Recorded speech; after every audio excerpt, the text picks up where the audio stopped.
Ini jam 3 pagi ya. Tadi saya terbangun jam ya setengah 2-an lah, nggak bisa tidur. Scroll lakonnya lagi Miftah ya. Ini sudah punya gelar Gus Miftah ya. Saya mau sedikit ulas tentang Gus Miftah ya. Enggak, dan jangan bilang semua diarahkan ke politik ya. Ini saya mau ulas tentang Gus Miftah. Nah, yang Sagirame ini kan dia itu bilang, es tehmu masih enggak, kalau masih dijual oblok, kalau enggak habis takdir. Ini yang Sagirame, cari aja videonya. Dan ada video juga yang lagi jedak-jeduk itu megang kepala digini-giniin, cari aja videonya. Terus ada statement dia yang begitu lantang banget, yang bunyinya seperti ini, lonte aja tarifnya 250. Jika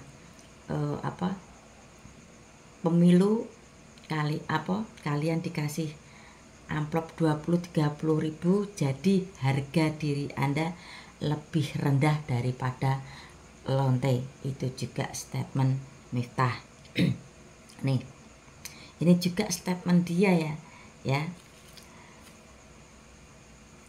Ketika Pilpres, Pak Prabowo mengunjungi ponpesnya. Nah, di situ kata statement dia loh, kata dia loh ya. Pak Prabowo minta saran, siapa ya Gus yang tepat untuk mendampingi saya di Pilpres nanti. Dia bilang, Mas Gibran Pak, karena di Jawa Timur itu Anda itu lemah, makanya dipasangkan dengan Mas Gibran supaya Jawa Timur bisa naik.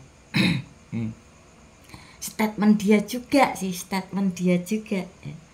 Saya bolak-balik ke istana meminta ke Pak Jokowi, tapi Pak Jokowi tidak mengizinkan. Pak Jokowi sudah bilang jangan Gibran lah Gus, masih ada yang banyak yang senior ya. Kata statement dia juga, dia bilang memang benar Pak Jokowi itu menolak untuk Gibran dipasangkan dengan Pak Prabowo. Wah, kata dia juga sih, dia bolak-balik ke istana ketemu Pak Jokowi. Masa iya, dia jabatannya apa, menteri bukan ya, kok bisa bolak-balik ke istana bertemu Pak Jokowi yang saat itu presiden ya. Terus setelah Pilpres ya, dia juga berstatement ya, memang saya yang mengusulkan Gibran untuk menjadikan wapresnya Pak Prabowo ya. Sedangkan Mas Gibran itu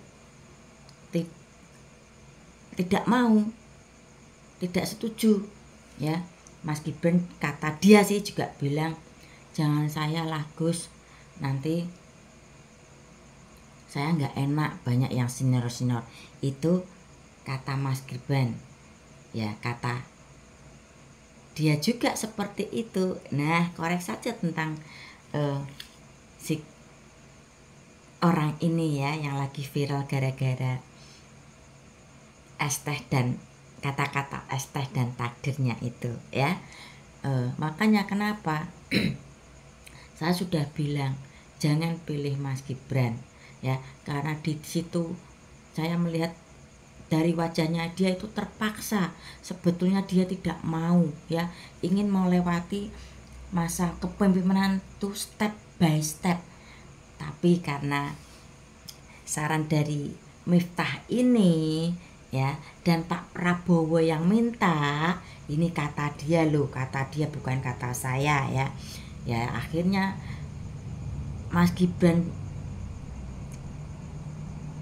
menjalani permintaan itu dengan terpaksa, ya. Makanya kenapa saya bukannya tidak tegak lurus dengan Pak Jokowi, karena Gibran itu bukan Pak Jokowi, ya. Gibran itu menjadi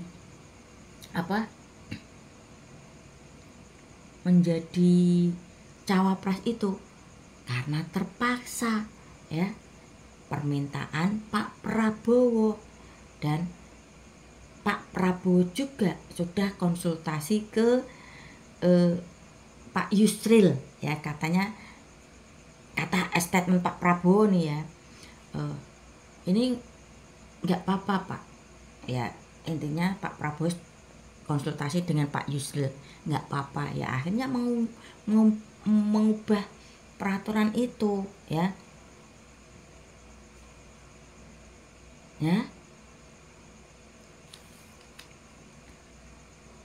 Ini sedikit ulasan tentang Gus Miftah, ya. Jangan semua ditarik ke politik dong, Mbak. Enggak, saya cuman membeberkan apa yang dikatakan Miftah. Cari saja video-videonya, ya. Semoga belum hilang, ya. Saya ingat betul kenapa saya nggak dukung Gibran, ya, karena dia itu terpaksa. Dulu saya sudah bikin video ketika ada pencalonan Gibran dengan Pak Prabowo itu, ya. Ini orang wajahnya sebetulnya tidak mau, sebetulnya nggak pengen, ya, karena permintaan Pak Prabowo, ya, jadinya akhirnya mau. Dan sekarang apa yang terjadi? Menjalaninya dengan terpaksa. Lihat aja ekspresinya Gibran itu sekarang,